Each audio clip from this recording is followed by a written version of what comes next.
Good morning, good afternoon, good evening, whatever the time you're watching this.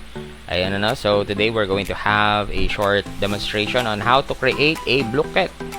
No? So we've been using this one for our activities sa classroom, and at the same time this is perfectly made para sa mastery ng ng mga basic concepts, especially yung mga memorization type, no? And also, kung gusto niyo siyang gawin challenging, pwede kayong mag-Blooket if you're going to delve deeper into different concepts. Now, the easiest way to create a game in Blooket is, number one, pair it up with the website called Quizlet, no? So, yung Quizlet and Blooket are also good tandem, no? So, first things first, gagawa tayo ng accounts on both of the platforms. So, number one, mag-create tayo. Or also, pwede tayong mag-login. So, again, most of the websites, hinihingi lang naman if you're going to log in with Google, log in with Facebook, or log in with Apple. So, wherever or whatever you're comfortable with, use it. So, log in with Google tayo. So, let's use an account. Gagamitin ko tong grade 9 Fabella. So, continue lang.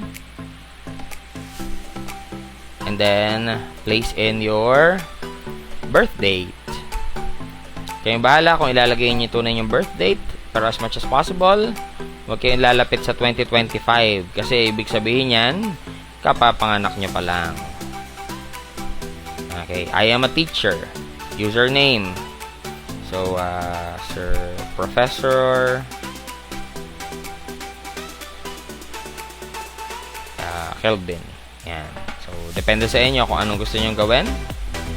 So, sign up.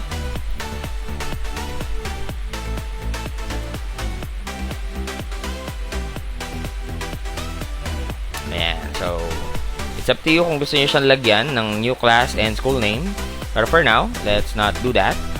Ayan. So, first things first, if you're going to go with Blooket and you're going to make fast questions, sa Quizlet, best siyang gawin. Kasi, when we create Quizlet flashcards, yung flashcards, pwede natin siyang i-convert sa question sa Blooket. So, okay?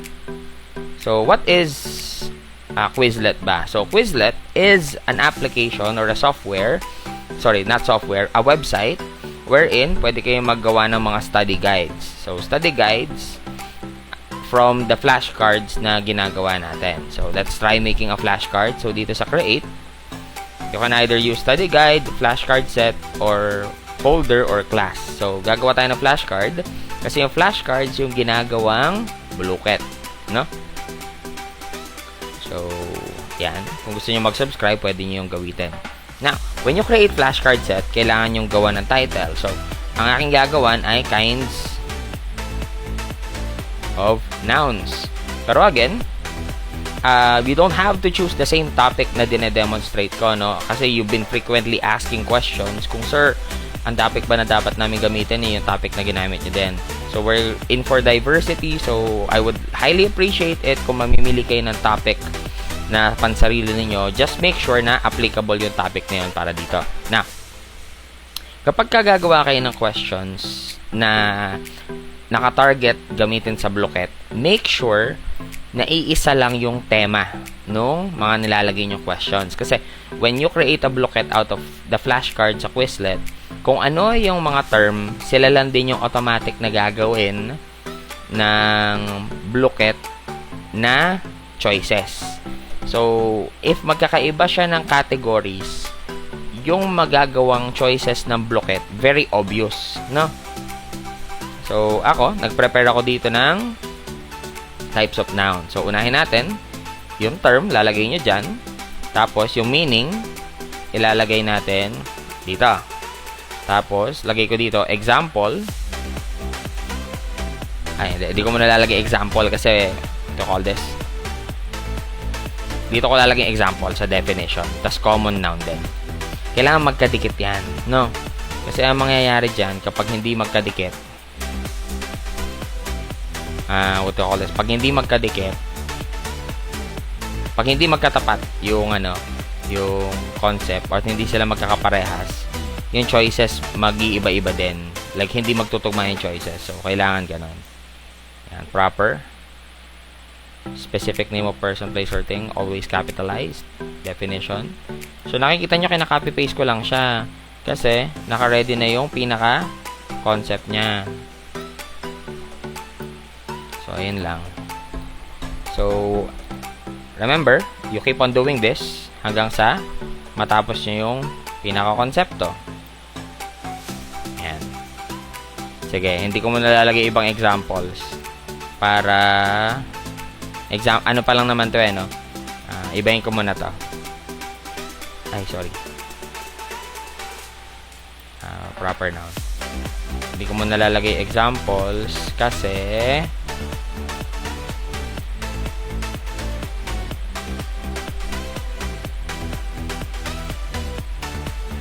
matatagalan tayong gumawa, no? So, ito muna ang mga definitions. Okay, 3, 4. Proper noun, papalitan natin. So, count nouns. Nouns that can be counted. Mass nouns.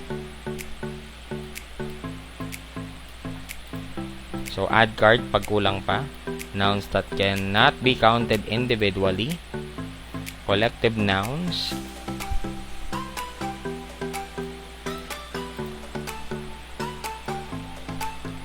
Yan.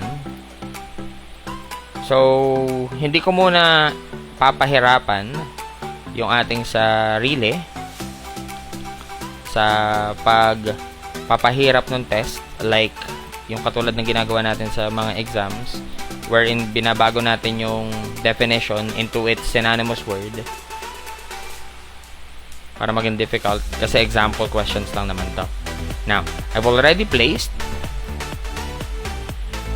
all of the kinds of nouns na gusto ko ilagay. Pagtapos na, create. Pag nag-create na, hindi ko pala nalagay yung title. Kinds of nouns. Ayan. Kanina pala hindi nabasa yung title.